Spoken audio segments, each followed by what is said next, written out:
Oke, Assalamualaikum warahmatullahi wabarakatuh. Selamat siang dan salam sejahtera untuk kita semua. Di podcast kali ini saya Ayu Aulia Fadila akan membersamai Mbak Ai, salah seorang alumni pondok pesantren yang terkenal di Cirebon.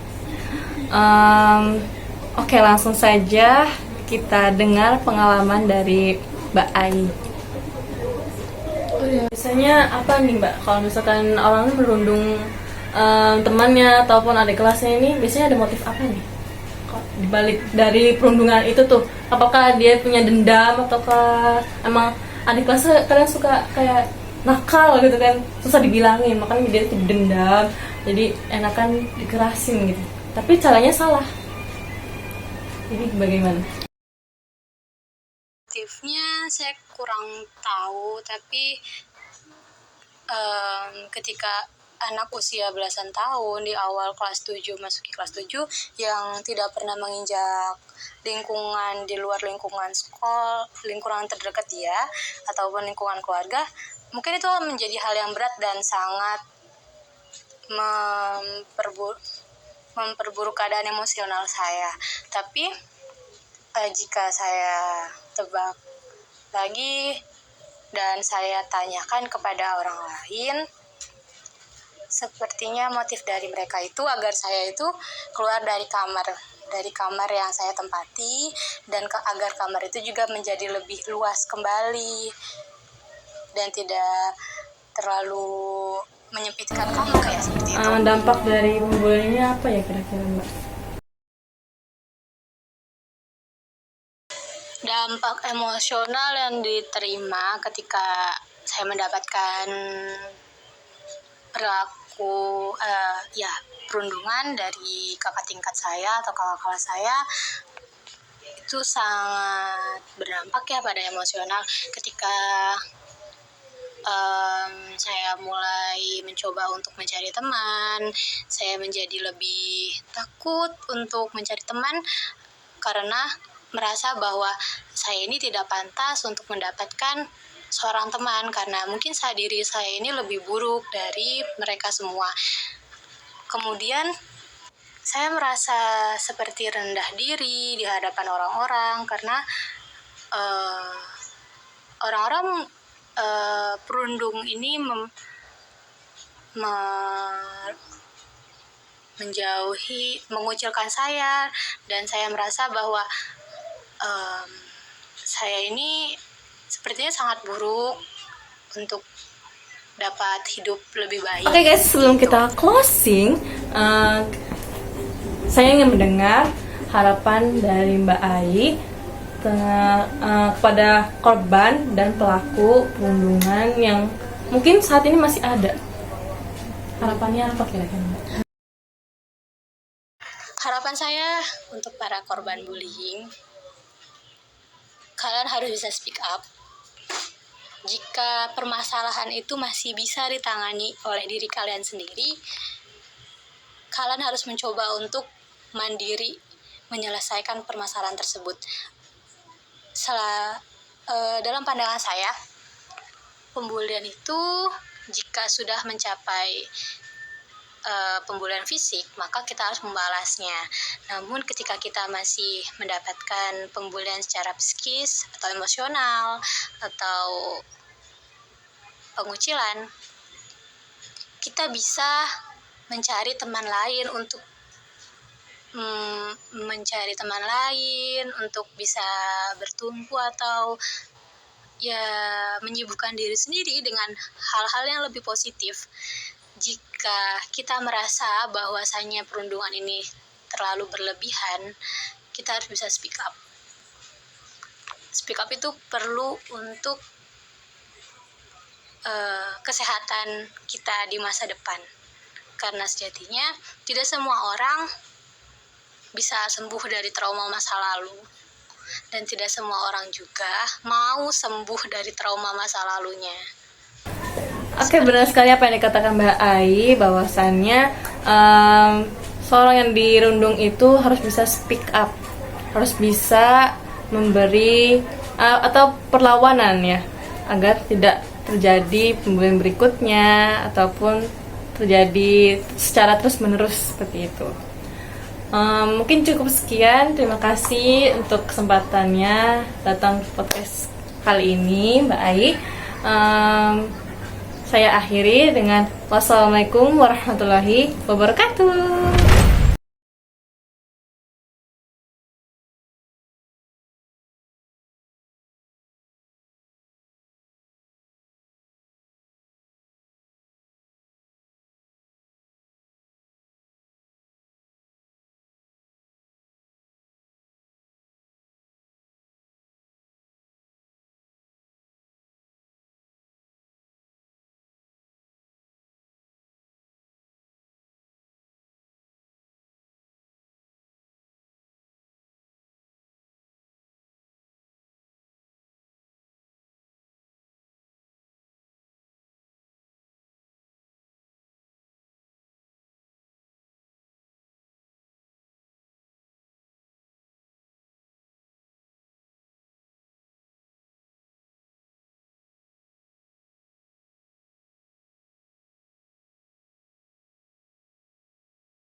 Harapan saya untuk para korban bullying, kalian harus bisa speak up. Jika permasalahan itu masih bisa ditangani oleh diri kalian sendiri, kalian harus mencoba untuk mandiri menyelesaikan permasalahan tersebut. Dalam pandangan saya, pembulian itu jika sudah mencapai pembulian fisik, maka kita harus membalasnya. Namun ketika kita masih mendapatkan pembulian secara psikis atau emosional atau pengucilan, kita bisa mencari teman lain untuk bisa bertumpu atau ya menyibukkan diri sendiri dengan hal-hal yang lebih positif. Jika kita merasa bahwasannya perundungan ini terlalu berlebihan, kita harus bisa speak up. Speak up itu perlu untuk